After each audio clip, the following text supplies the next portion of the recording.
उस दिन बड़े सवेरे ही सुलो लीलमणि के घर पहुंच गई थी। दोनों एक ही गांव के अलग अलग टोलों में रहती थी। उनमें गहरी दोस्ती थी। दोनों सहेलियों का पेशा भी एक ही था। वे दोनों गांव के प्राइमरी स्कूल की शिक्षिकाएं थीं। गांव के हटिया, गांव के बीचों बीच बने चौड़े रास्ते के एक छोर पर सुलो का घर था तो दूसरे छोर पर लीलमणि का। वैसे उनका गांव बहुत बड़ा नहीं था, पर उसमें यहाँ आमतौर पर बसने वाली सभी जातियों के लोग रहते थे। गांव अभी आधुनिकता की चपेट में पूरी तरह नहीं आ पाया था। यहाँ के लोग खेतीबाड़ी के अलावे सब्जियां, लाख, धान आदि के व्यवसाय में लगे थे। गांव का स्कूल लीलमणि के घर की तरफ था। वहां से यही कोई 1 किलोमीटर की दूरी होगी। इसलिए प्रायः ऐसा होता कि सुलो लीलमणि के घर आ जाती और फिर दोनों सहेलियां साथ साथ स्कूल के लिए निकलती।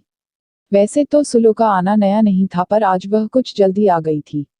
वह चाहती थी कि लीलमणि भी उसके साथ थोड़ा जल्दी चले। आते ही उसने बता दिया कि मोबाइल पर सूचना मिली है कि आज शिक्षा विभाग के बड़े अधिकारियों की विजिट है। पर लीलमणि थी कि कितना ही कोशिश करने पर भी जल्दी निकल नहीं पाती थी। उसके घर के सारे बंधे बंधाए काम आड़े आ जाते। एक के बाद दूसरा, फिर तीसरा, सारे काम एक किनारे से निपटाने के बाद ही वह घर से निकल पाती थी।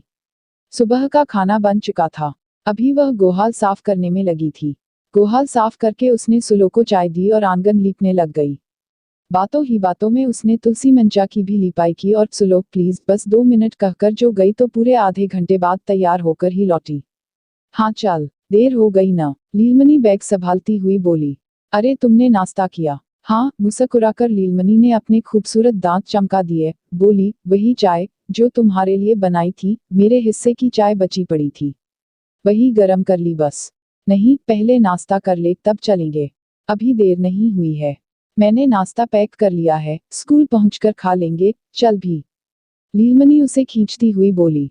वे दोनों तेज कदमों से चलती हुई हटिया के रास्ते निकल पड़ी। चलते चलते सुलो बोली, अरे पता है आज का विजिट किस लिए है? बताओगी नहीं तो भला जानूंगी कैसे? लीलमणि ने सरलता से कहा। इसलिए कि हमारे यहाँ जो मध्याह्न भोजन का कार्यक्रम चलता है, किसी ने अधिकारियों के पास इसकी शिकायत की है। सुलो ने विस्तार से बताते हुए कहा, अधिकारी और उसके साथ आने वाली टीम इस क्षेत्र में पढ़ने वाले सभी स्कूलों में जाएंगे और इससे संबंधित खाता बहियों की जांच करेंगे और पता चला है वे आज दोपहर का खाना भी यहीं खाएंगे।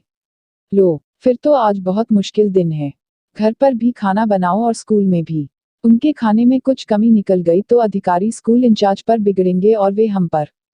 थोड़ी सी गलती के लिए सस्पेंड होना पड़ सकता है। इसलिए तो मध्याह्न भोजन की जिम्मेदारी हमें दी है। अरे, तुम इतना टेंशन क्यों लेती हो? सब क्या हम ही दोनों भुगतेंगे, बाकी सबको भी तो भुगतना पड़ेगा कि नहीं? नहीं रे, ऐसा कुछ नहीं होगा। वे सब बड़े आराम से बच के निकल जाएंगे। हम लोगों को ही भुगतना पड़ेगा। तुम नहीं हो ना, अभी नहीं जानती। स्कूल के गेट पर आकर दोनों रुक गईं। लीलमणि ने चाबी निकालकर दरवाजा खोला और चारों तरफ एक नजर दौड़ाई। सारा कैंपस गंदा पड़ा था। स्कूल में न तो चपरासी था और न सफाई वाली। किसी को शायद इसकी जरूरत ही महसूस नहीं होती थी, इसलिए आज तक उनका स्थान खाली पड़ा था। लीलमणि ने अपना बैग टेबल पर रखा और आंचल संभालते हुए झाड़ हाथों में उठा ली। सुलो के बहुत कहने पर उसने झाड़ छोड़कर नाश्ता किया और फिर तुरंत बाद ही साफ सफाई और अन्य आवश्यक कामों में लग गई। काम में हाथ बटाते बटाते सुलो ने पूछा, ये सब क्यों किया जा रहा है? कुछ बताओगी भी? ये सब स्थानीय शिक्षिका होने के फायदे हैं और दूसरा औरत होने की वजह से। औरत होना तो समझ में आता है, पर पद में तो सभी बराबर हैं। बराबर होने से क्या होता है? तुम इन सबको नहीं जानती, ये सभी बाहर शहरों में रहते हैं और स्कूल खुलने के बाद पहुंचते हैं। अगर किसी कारण से स्कूल खोलने में देर हो गई तो कहने लगेंगे, नौकरी करना औरतों के बस की बात नहीं। इन औरतों के तो बिल्कुल भी नहीं। अरे ये तो कोटे की वजह से इनको नौकरी मिल गई और ये टीचर बन गई, वरना इनको कौन पूछता? जंगल में कहीं गाय बकरी चरा रही होती या किसी रोड या तालाब में खट रही होती। इतना ही नहीं, 2 बार तो मेरे विरुद्ध लोगों ने लिखित शिकायत भी कर दी है, जिसमें इन शिक्षकों की भी मिलीभगत है। असल में कोई चाहता ही नहीं कि हम औरतें नौकरी करें। चलो चलो, बातें तो बाद में भी हो जाएंगी, पहले सारे काम निपटाने में मदद करो, कहकर लीलमणि तेजी से हाथ चलाने लगी। टेबल, चेयर, अलमीरा, सब कुछ एक सिरे से साफ करने के बाद अब उसका रुख रसोई घर की तरफ था। को कभी तक नहीं आई थी। वह स्थानीय सत्तारूढ़ दल की सदस्य थी। उसका पति सत्तारूढ़ दल का क्षेत्रीय अधिकारी था। वह क्षेत्र में अच्छी पकड़ रखता था। उसकी पहुंच और दबंगई की वजह से ही माधुरी को कुक की नौकरी मिली थी। उसे नौकरी मिलने की एक वजह और भी थी कि ग्रामीण नहीं चाहते थे कि उनके बच्चों का खाना बनाने वाली किसी निम्न वर्ग की हो।